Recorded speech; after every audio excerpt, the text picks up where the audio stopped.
Welcome to the first video for my entry in the Great Guitar Buildoff 2021. I'm going to build a T-style guitar using non-traditional woods. As you can see here, I am laying out the body blank, which is African mahogany. I've drawn the center line, which is critical, and then I'm following the outline of the template.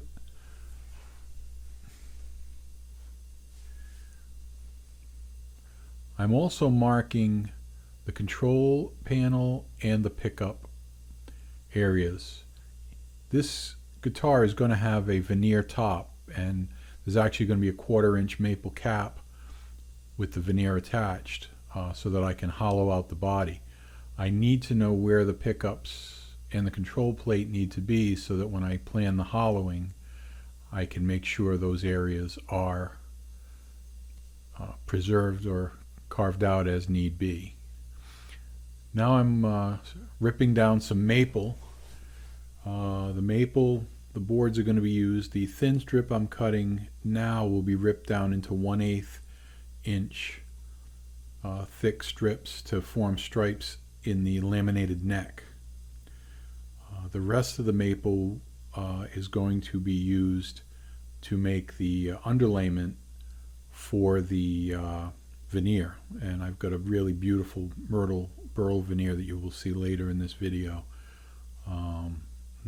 It is absolutely stunning, and I'm so happy I decided to use it. I've been kind of squirreling it away for about 10-12 years.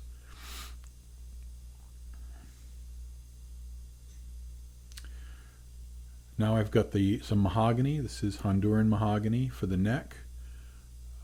I'm going to rip down a 1/2 inch strip for the center section, and then 2 3/4 inch strips for the outer section, and then I'm also going to rip down another 3/4 inch strip that I will cut up to make the ears for the peg head. It just doesn't quite, the blanket 3 inches wide was not quite wide enough for the headstock. But here I'm just resetting for the wider cut, and there I'm cutting the wider cut.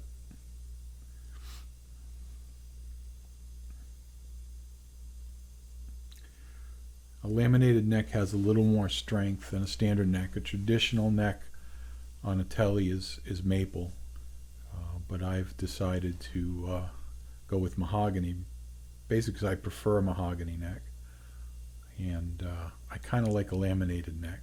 I think it looks kind of neat when you're sandwiching different color wood, and the mahogany maple works really well. I've done mahogany purple heart, maple purple heart.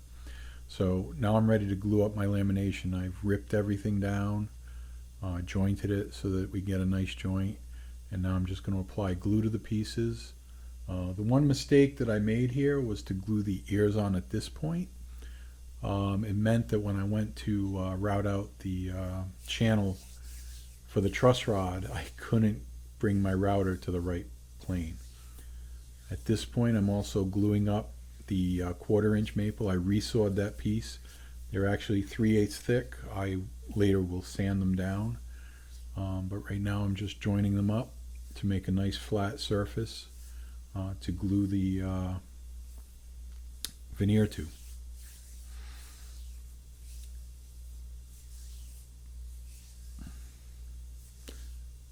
Used three clamps to hold it. You want to make sure you have even pressure across the joint, and they are not perfectly aligned at this point, but once we run them through the drum sander, they will be perfectly set up.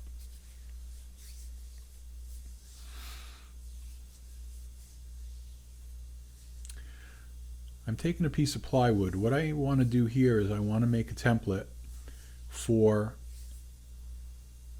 the hollowing sections, the hollowed out sections for the inside of the body.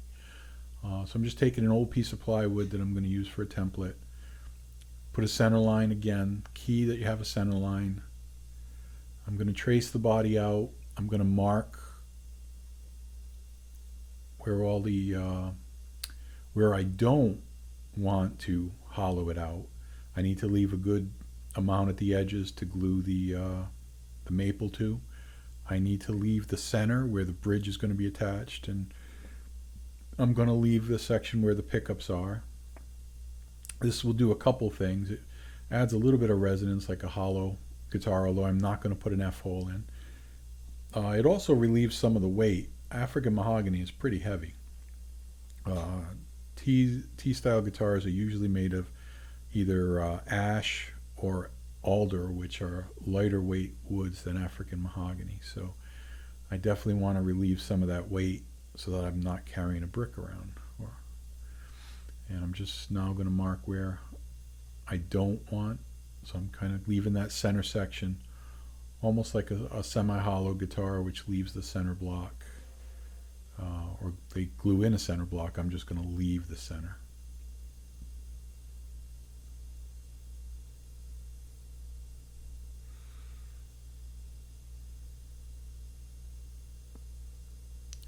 Important to mark where the bridge is going to be.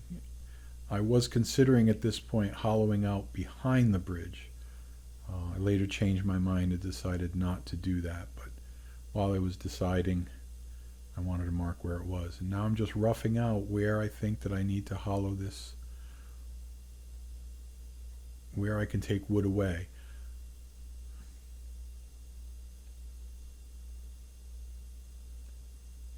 Now I also plan to carve in a tummy cut on the bass side.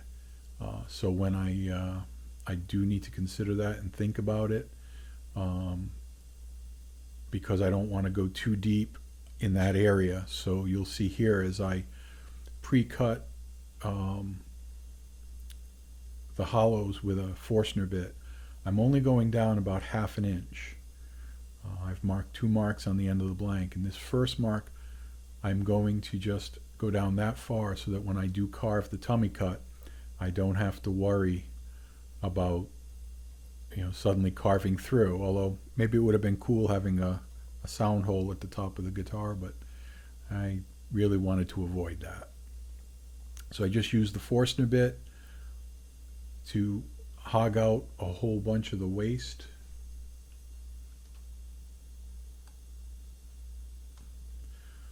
Then I set the Forstner bit down to go down about 1 inch so that I could get my full depth of what I want to hollow out for the rest of the guitar on this side and all the way on the other side. I also needed that depth for the control, which I ended up having to route a little deeper later.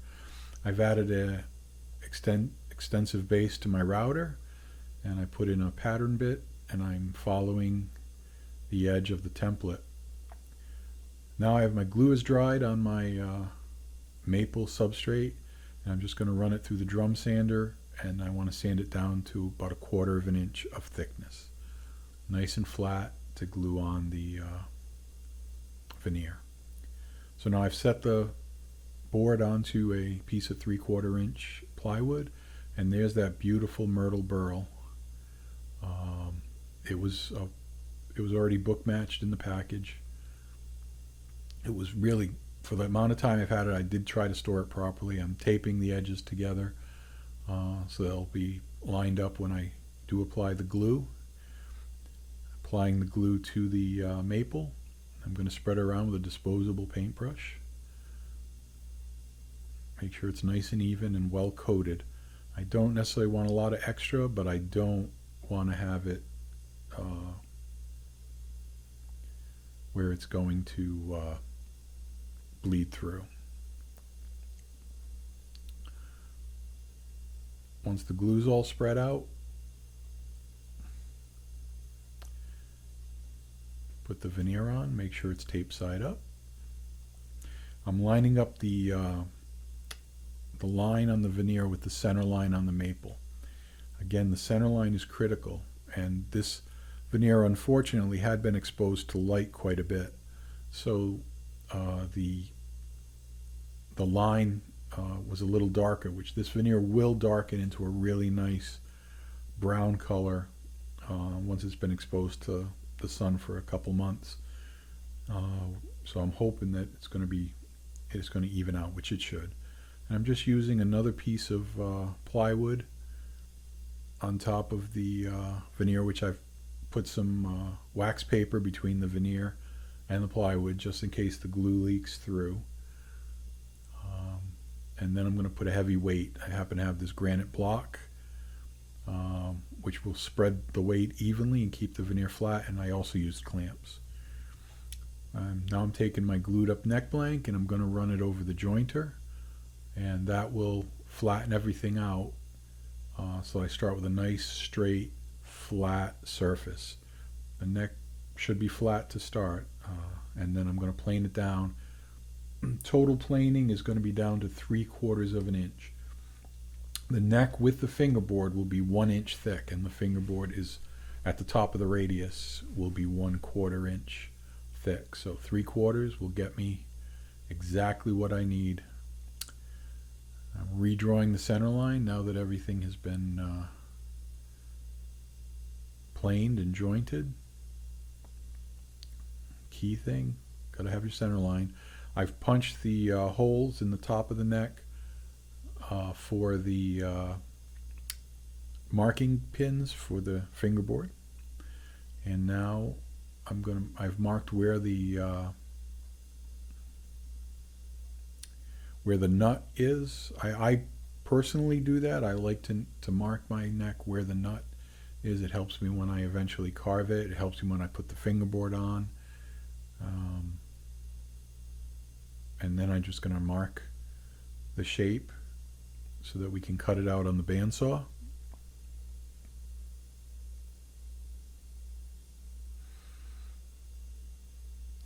Cut outside the line about 1/8 to 1/16 of an inch.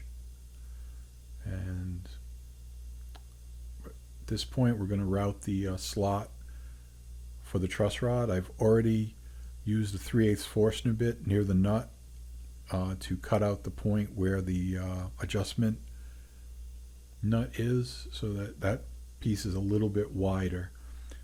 This particular truss rod uses a 1/4 inch channel, and again I didn't have enough room for the router to come all the way up, so I'm just using a chisel, the good old-fashioned way, to finish cutting out that nut slot.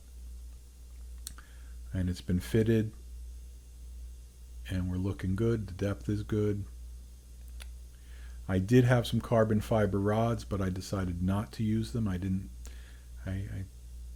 kind of went back and forth on that, but I've never had to use carbon fiber in a guitar neck before. Now I've just reattached the template with double stick tape, checking my bit to make sure I'm not going to cut the template, and now I'm just going to route out using the template to get the neck to its exact size. Thank you for watching this video. If you like what you see, please click like, subscribe, and I will have more videos. Most of the videos on this channel are furniture making projects or other craft type projects, but I do build the occasional instrument, and I hope to see you on the next video, where we will proceed along in the build of this wonderful guitar.